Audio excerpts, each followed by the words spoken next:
안녕하십니까. 대출 읽어주는 남자 대익남입니다. 오늘은 정말 흥미로운 소식 하나 전해드리겠습니다. 요즘 신용대출 금리가 주택담보대출보다 더 낮다는 얘기 들어보셨나요? 아니, 담보가 있는 게 더 비싸다고? 이건 평소 금융상식으로는 설명이 안 되는 현상입니다.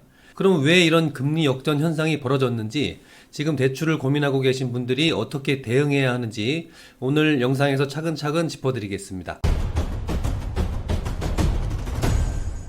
최근 정부가 627 부동산 대책, 10-15 대책을 내놓으면서 갭 투자나 전세를 활용한 투자가 사실상 막혔습니다.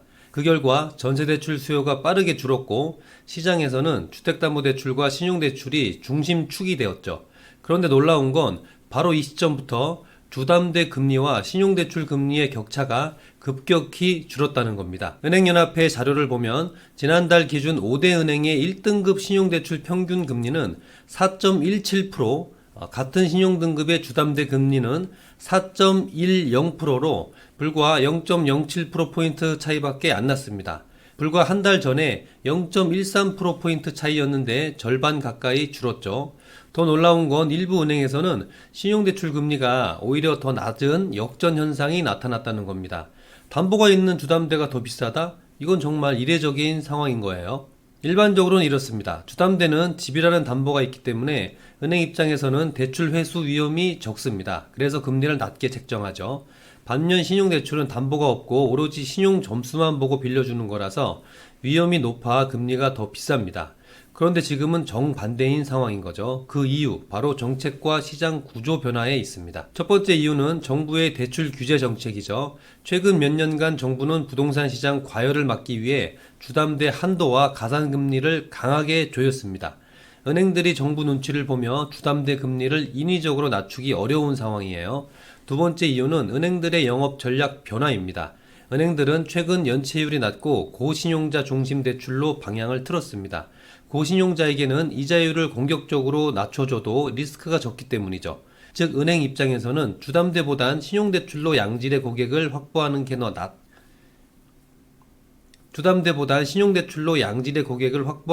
더 낫다는 전략이 깔려 있는 겁니다. 또 하나의 요인은 시장 금리 상승입니다. 기준금리 인하 기대감은 있지만 실제 시중금리는 오히려 상승세를 보이고 있습니다.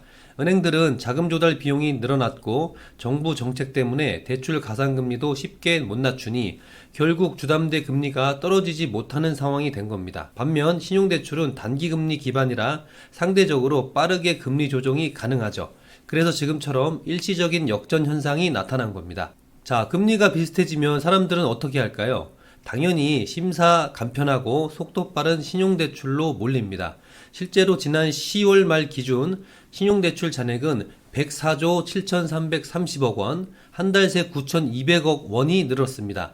8월엔 잠시 늘고 9월엔 줄었지만 다시 10월에 반등한 거죠. 즉 금리 역전이 신용대출 수요를 다시 자극한 겁니다. 하지만 문제는 여기서 끝이 아닙니다. 은행들은 연말이 다가오면 가계대출 총량 목표치를 맞추기 위해 대출 문턱을 더 높입니다.